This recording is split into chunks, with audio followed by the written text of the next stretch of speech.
तनकीद करता है हमारे किसी काम की वजह से तो हमें वो बहुत बुरा लगता है।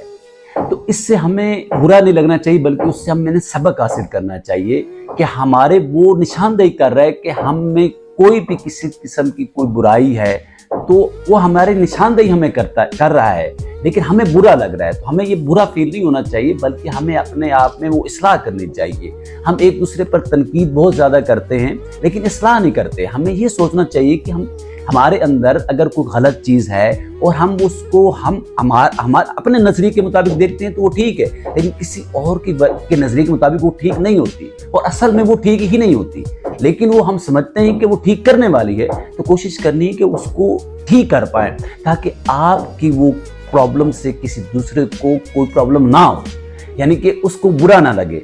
तो जब उसको बुरा नहीं लगेगा तो आपको भी अच्छा लगेगा, और आप अपनी इसी तरीके से अपनी बातों में, अपने कामों में इस्लाह करते जाए। तो